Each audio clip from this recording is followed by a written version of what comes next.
دو تین چیزیں ہی ہیں بھائی جس پہ بیان بار بار کرنا پڑتا ہے. انسان کا بچہ کسے کہتے ہیں پہلے یہ سمجھو, اس کو کلیئر کرنے کی ضرورت ہے. نمبر دو, پھر ہمیں سیدھے راستے پہ چلنے کے لیے جو موٹیویشن چاہیے اس پہ بھی ہمیں کون چلاتا ہے؟ قرآن چلاتا ہے. تو اس میں ہمیں سب سے پہلے یہ تصور دماغ میں بٹھانا پڑے گا کہ یہ دنیا رہنے کی جگہ بولو نہیں ہے. مریں گے یہاں سے, مریں گے. یہاں کی ترقی, یہاں کی عزت سب 2 نمبر.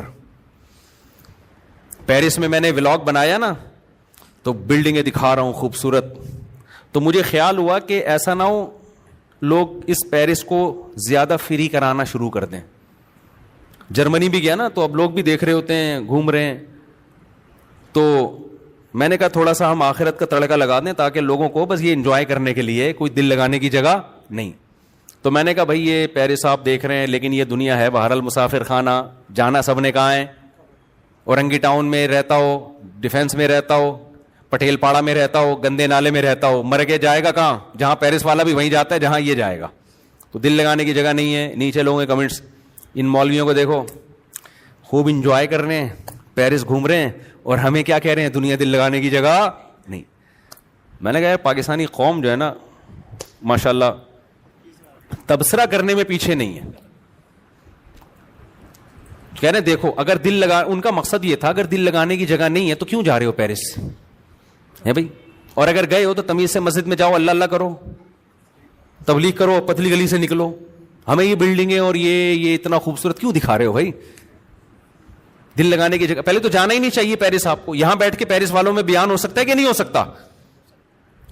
تو میرا مقصد اس اعتراض کرنے والے کی بات کا جواب دینا نہیں ہے, یہاں بھی میرا مقصد آپ کا کانسیپٹ کلیئر کرنا ہے. خوب سمجھ لو, دنیا سے محبت کرنے کی اجازت نہیں ہے ہمیں. اس کا یہ مطلب ہرگز نہیں ہے کہ دنیا سے کنارہ کشی اختیار کر لیں. یہ وہ رہبانیت ہے جو اسلام میں حرام ہے.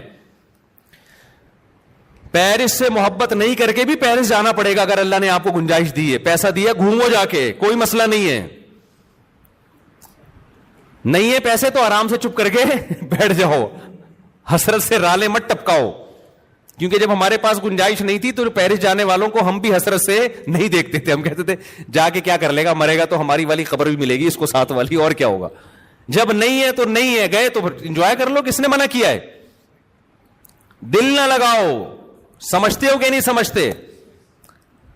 دنیا سے بے رغبتی کا مطلب یہ ہرگز نہیں ہے کہ دنیا کو چھوڑ دو, کیونکہ دنیا کو چھوڑنے میں صرف پیرس کو چھوڑنا نہیں ہے. پھر یہ جو آپ نہاریاں اور بریانیاں کھا رہے ہو یہ بھی چھوڑو, پھر ناشتوں میں پراٹھے بھی چھوڑو, انڈے بھی چھوڑو, پھر تو 2 ٹائم کی روٹی بھی, بلکہ 1 ٹائم کی روٹی کھاؤ. 1 ٹائم کھانے سے بھی زندہ رہتا ہے, اور وہ بھی جو کی روٹی ہونی چاہیے صرف پانی کے ساتھ. اور صرف وہ کھاؤ جو ڈاکٹر کہے کہ یہ پروٹین آپ میں کم ہو رہی ہے, تو یہ انڈا آپ ایک مقدار میں اتنا ضرورت جتنا ڈاکٹروں کے مشورے کی خوراکیں پتہ ہے نا آپ کو. ڈاکٹر جو خوراک بتاتا ہے نا خود بھی نہیں کھا سکتا وہ, اس کو پتہ ہے یہ میں نہیں افورڈ کر. کیونکہ ڈاکٹروں کے مشورے کے مطابق تو صبح 2 ہاف بوائل انڈے, اور ایک دفعہ ہم نے اسکول میں پڑھا تھا, اس کے بعد میں نے کہا اللہ آئندہ کبھی ہم مشورہ ہی نہیں لیں گے ڈاکٹر سے کھانے سے پہلے کیا کھانا ہے. تو وہ تو بڑی ایک لگی بندی خوراک ہے نا. باقی تو ہم غریبیاں اپنے زبان کے ذائقوں کے چٹخارے پھوڑ رہے ہوتے ہیں. تو پھر یاد رکھو, دنیا اگر چھوڑنی ہے تو صرف لندن پیرس نہیں چھوڑنا پڑے گا آپ کو, پھر آپ کو صبح کے پراٹھے بھی بولو, کیونکہ اسلام میں تو کہیں نہیں ہے پراٹھے کھاؤ انڈے کھاؤ. اسلام میں تو پھر یہی ہے کہ یہ تمہاری مرضی ہے, کھانا ہے کھاؤ, نہیں کھانا ہے نہیں کھاؤ. تو ہر چیز چھوڑنی پڑے گی. تو اس بارے میں رسول اللہ صلی اللہ علیہ وسلم کی واضح تعلیمات ہیں, ان اللہ یحب الجمال, ان اللہ جمیل یحب الجمال. دیکھو 3 درجات ہوتے ہیں, ایک ہے ضرورت, ایک ہے آسائش, ایک ہے آرائش. 3 درجات ہیں پیسہ خرچ کرنے کے. ایک ہم پیسہ خرچ کرتے ہیں اپنی ضرورت پوری کرنے کے لیے, یہ بھی جائز ہے اسلام میں. ایک ہم پیسہ خرچ کرتے ہیں ضرورت تو پوری ہو رہی ہے, ذرا سہولت میں آ جائیں گے, یہ بھی جائز ہے. تیسرا ہے کہ سہولت بھی ہے لیکن ہٹو بچوں کام نہیں ہو رہا, زینت نہیں ہے, اس کو کہتے ہیں آرائش. مثال کے طور پر آپ کو زندگی گزارنے کے لیے رات کو کوئی چھت چاہیے, جہاں مچھروں سے, دھوپ سے, سردی سے, گرمی سے حفاظت ہو. تو اگر ایک کمرے کا بھی آپ کو گھر مل گیا اور اٹیچ باتھ روم مل گیا جس میں بیماریوں کا خطرہ نہ ہو اور صاف ستھری جگہ ہو, تو آپ کی رہائش کی ضرورت پوری, بولو, ہو گئی. خوراک کے معاملے میں کیا ہے؟ خوراک میں اگر آپ کو 2 ٹائم کی بھی روٹی مل جائے, تھوڑے بہت پروٹین اور کارب ہو, تو آپ کی ضرورت کیا ہو گئی؟ پوری ہو گئی. رہائش میں آپ کی ضرورت 1 کمرہ, 1 اٹیچ باتھ روم, ضرورت پوری ہو گئی. لیکن ٹینشن ہوگی کہ نہیں ہوگی؟ وہی کچن ہے آپ کا, اور پھر پانی کے لیے بالٹیاں بھر بھر کے لاؤ گے باہر سے, موٹر کا سسٹم, موٹر ہوگی تو لگائیں گے کہاں؟ ایک کمرے میں موٹر کیسے پانی کی فکس کریں بھائی؟ تو ہم کیا کہتے ہیں؟ آسائش کی طرف جاتے ہیں. یار 1 کمرے کا نہیں, کم از کم 3 کمرے کا گھر ہونا چاہیے. اس میں کچن الگ ہو, واش روم ایک الگ ہو, پھر موٹر کے لیے برآمدہ الگ ہو, اور بستر لگے ہوئے ہوں اس میں.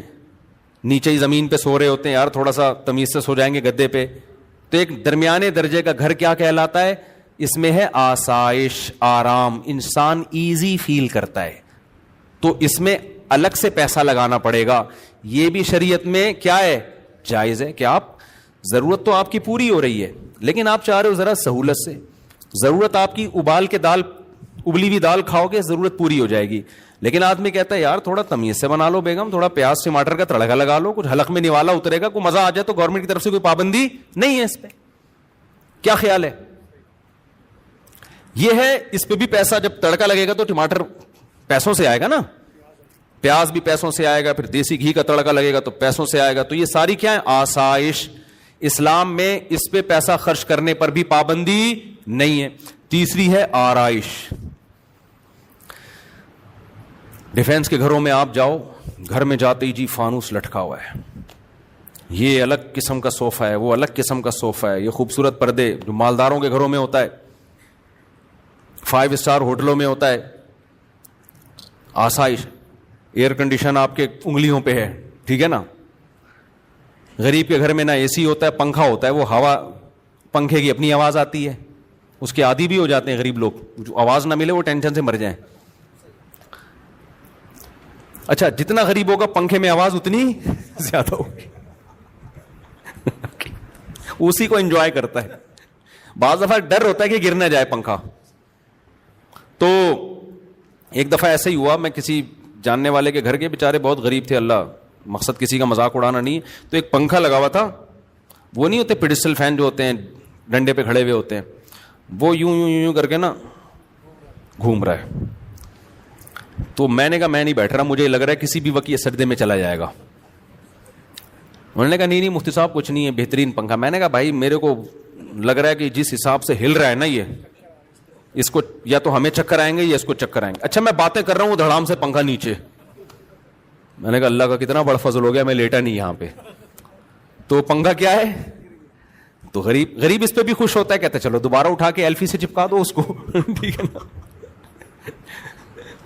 تو سہولت تو ہے لیکن آرائش اور زینت نہیں ہے. آرائش کہتے ہیں زینت کو, اٹریکشن ہو اس میں. اٹریکشن تھوڑی ہے.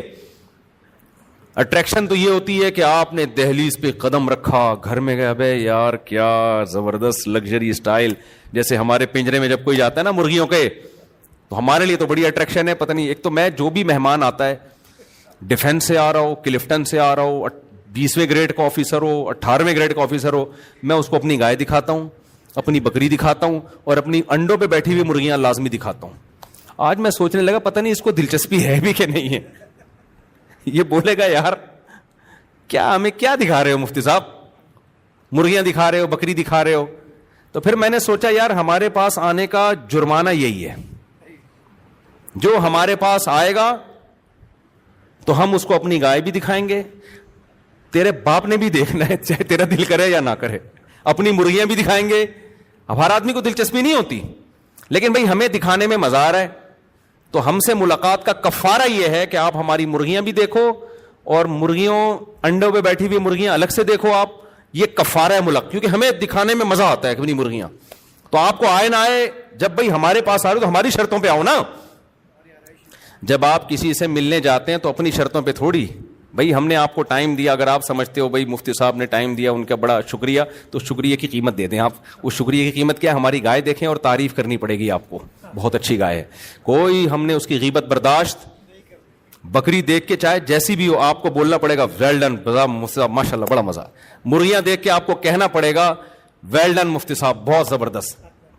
تو اس سے یہ ہوتا ہے کہ خوشی مل جاتی ہے, پھر ہم تھوڑی دیر اور بیٹھ جاتے ہیں آپ کے ساتھ. ٹھیک ہے, تو میں سوچ رہا تھا یار میں ہر ایک کو دکھاتا ہوں, لوگوں کو تھوڑی دلچسپی ہوتی ہے. بہت سے لوگ بڑا 3 پیس سوٹ ٹائی اور یہ مرغیاں ان کو. ایک دفعہ تو کیا ہوا, ایک صاحب ملنے کے لیے آئے, وہ امریکہ سے آئے تھے, امریکہ میں ہی ماسٹر واسٹر کیا ہوا, میں نے مرغیوں میں ہی بٹھا دیا ان کو, چائے وہی منگوا لی, اور مجھے تو مزہ آتا ہے. اب میں نے کرسی پہ ان کو بٹھا کے گیا, چائے منگوائی, میں نے کہا پیے میں آتا ہوں. میں آیا تو اب وہ کچھ کہہ بھی نہیں رہے. وہیں ہماری میٹنگ تھی کوئی, اب ہماری آدھا پونے گھنٹے کی میٹنگ ہوئی ہے, تو اس کے بعد مغرب کی اذان کا ٹائم ہوا, وہ اٹھ کے جانے لگے. میں نے کہا ٹھیک ہے, آپ کو تکلیف تو نہیں ہوئی یہاں مرغیوں میں کوئی؟ ان کو بہت تکلیف ہوئی تھی. مجھے کہنے لگے بس وہ بیٹے کر رہی تھیں, ادھر کوئی ادھر آ کے بیٹھ رہا ہے چوزا, کوئی ادھر آ کے بیٹھ رہا ہے, بس ٹھیک ہے کوئی مسئلہ نہیں مفتی صاحب. مجھے ان کے اسٹائل سے لگا کہ ان کو بالکل بھی اچھا نہیں لگا. صحیح. تو کہہ رہے ہیں یار وہ ادھر بیٹھ رہی تھی اور کوئی ادھر, یوں وہ ہوتے ہیں نا ذرا بیچارے کچھ زیادہ فینسی قسم کے لوگ ہوتے ہیں. تو خیر یہ کہاں سے کہاں بات چلی گئی, بات کو میں جلدی سے سمیٹوں. تو اب دیکھو ایک پیسہ خرچ ہوتا ہے کس پر؟ آسائش, زینت پہ. ضرورت آپ کی ایک لنگوٹا باندھ کے گھومے, لباس کی ضرورت پوری ہو گئی. آسانی اس میں کہ پراپر سلا ہوا کپڑا پہن لیں. آسائش کس میں ہے؟ ایک دم کاٹن کلف چمکتا ہوا, یا 3 پیس سوٹ ٹائی اور ایک دم فٹ فاٹ. لوگ ملیں تو لگے یار کو مزہ آ گیا جی مل کے, خوشبو بھی بڑی اعلیٰ کوالٹی والی لگائی ہوئی ہے. یہ کیا کہلاتی ہے یہ چیز؟ آرائش. گھر بڑا لگژری رکھا آپ نے, اور سارا گاڑی ضرورت آپ کی W11 سے بھی پوری ہو جاتی ہے, بلکہ پیدل بھی پوری ہو جاتی ہے. اور آسانی کیا ہے کہ بھائی آپ ذرا اچھی والی اوبر کرا لیں. اور آسائش کیا ہے؟ زینت کس میں؟ اپنی گاڑی ہو آپ کی, خوبصورت بہترین لگژری قسم کی گاڑی ہو, وہ چلا رہے ہوں.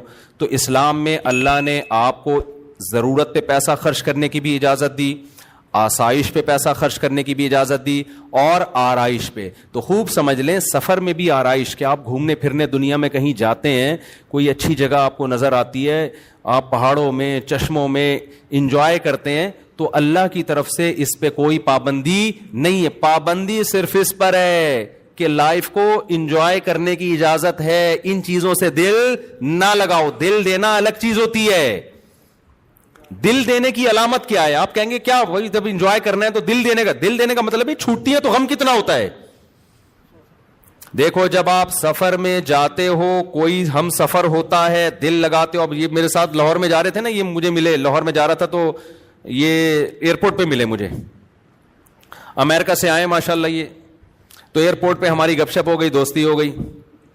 تو میں نے ان سے کہا کہ آپ جہاز میں میرے ساتھ ہی بیٹھ جائیے گا, لیکن ان کی سیٹ تھی پیچھے. مجھے اچھے کچھ تمیز کے آدمی لگے, یہ میں نے کہا کچھ مجھے بھی سیکھنے کا موقع ملے گا آپ سے. تو یہ کہیں پیچھے بیٹھے ہوئے تھے, میرے ساتھ جو صاحب بیٹھے ہوئے تھے ہم نے ان سے مکا کر کے ان کو پیچھے بٹھا دیا, ان کو میں نے اپنے ساتھ بلوا لیا. ٹائم میرا لاہور جاتے ہوئے کیا ہو گیا, اچھا گزر گیا, کچھ گپ شپ ہو گئی, دوستی ہو گئی. اب یہ نہیں کہ لاہور ایئرپورٹ پہ یہ جب جا رہے ہیں تو میں پھوٹ پھوٹ کے رو رہا ہوں یار یہ کیا ہو گیا ہے, آپ کہاں جا رہے ہو, مجھے عین عالم شباب میں تنہا چھوڑ کے مجھے کہاں جا رہے ہو. کیا خیال ہے؟ بس اچھا ٹائم گزرا. تھوڑا بہت غم تو ہوتا ہے انسان کو, تھوڑا بہت تو ہلکا پھلکا ہوتا ہے کہ یار اگر پشاور کی فلائٹ ہوتی تھوڑا ٹائم اور اچھا گزر جاتا. ٹھیک ہے بھائی, ماشاءاللہ بڑی خوشی ہوئی آپ سے مل کے, نائس ٹو میٹ یو. 2-4 جملے انہوں نے کہا, یہ بھی نہیں پھوٹ پھوٹ کے رو رہے تھے ہائے ہائے ہائے, وہ کچھ بھی نہیں. تو میں نے ان سے کہہ دیا کہ اتوار کو عصر میں آ جائیے گا, کبھی موقع ملا بیان ہوتا ہے. تو آج آ گئے, تو ہم بیٹھ کے چائے وائے پی لی. ان کو بھی میں نے مرغیوں میں لے جا کے بٹھایا, پھر امریکہ سے آئے ان کو پھر ہم نے مرغیوں میں لے جا کے, پتہ نہیں اندر ان کی کیا حالت ہوگی, مرغیوں کے انڈے ونڈے چوزے موزے. پھر انہوں نے بتایا کہ میں نے بھی پالے ہیں. تو خیر 13 انڈے رکھے تھے, الحمدللہ 7 چوزے نکل گئے ہیں, 5 رہ گئے. آپ لوگ سے خصوصی دعا کی درخواست ہے, خصوصی دعا کی درخواست ہے. تو میں یہ کہہ رہا تھا کہ دیکھو لائف کو انجوائے بھی کرنا ہے, آسائش پہ بھی پیسے خرچ کرنے ہیں, ضرورت پہ بھی, آرائش پہ بھی, دل لگانے کی کوشش نہ کرو. انگریز دنیا سے دل لگاتا ہے, جب دنیا چھوٹتی ہے تو خودکشی کی طرف جاتا ہے. وہ مسلمان دنیا کو انجوائے کرتا ہے حلال طریقے سے, چھوٹتی ہے تو اس کو ٹینشن نہیں ہوتی, کیونکہ مسافر خانہ ہونے کا تصور ایسا دماغ میں انسٹال ہو گیا ہوتا ہے کہ وہ کہتا ہے یار یہ تو ویسے ہی چھوٹ جانی ہے بھائی, ابھی تو بڈھے ہو جائیں گے تو کسی کام کے نہیں رہیں گے, یہ تو ختم ہو جائیں گے, دلیے پہ آ جائیں گے, پھر سوپ پہ آ جائیں گے, پھر ڈرپ پہ آئیں گے. حقیقت ہے, ڈاکٹر کہے گا آپ سوپ پینے کی بھی آپ میں طاقت, اب صرف مرغیاں دیکھ کے تصور کیا کرو کہ ونس اپون اے ٹائم ان کا سوپ پیا کرتے تھے ہم. اچھا یہ مرغیاں ہم نے سوپ کے لیے نہیں رکھی ہوئی ہیں, کیونکہ ایک مہمان آیا, وہ مجھے کہہ رہے ہیں یار یہ اگر کاٹ کے کھلا دیں آپ, رات کی دعوت کر دیں. تو میں نے کہا دوبارہ سب گستاخانہ جملہ ہمارے مرغوں کے خلاف منہ سے نہیں نکلنا چاہیے, یہ گستاخی ہے بہت بڑی. ہم آپ کو بازار سے دیسی مرغا کاٹ کے کھلا دیں گے, ان مرغوں پہ آپ نے غلط آنکھ اٹھا کے نہیں دیکھنی ہے, یہ گستاخی بھی لوگ کرتے ہیں. تو دل نہ لگاؤ بار بار. اور ہمارے دماغوں میں جو ایک تھوڑی سی نامناسب زبان استعمال کر رہا ہوں, ہمارے دماغوں میں جو خناس بھرا ہوا ہے نا, جو میڈیا نے بھر دیا, ہمارے ایجوکیشن سسٹم نے ڈال دیا, وہ ہے دنیا سے دل لگانا, اسی کو کامیابی سمجھنا, اسی کو سب کچھ سمجھنا. حالانکہ یہ سب کچھ نہیں ہے, یہ کچھ بھی نہیں ہے. قرآن کہتا ہے متاع قلیل, چند ٹکے ہیں بھائی, صحیح ہے نا, چند کیا ہیں, ٹکے. جیسے بچے کو چونی اٹھنی دے دیں وہ خوشی سے کلابازیاں کھاتا ہے, بڑے ہنس رہے ہوتے ہیں,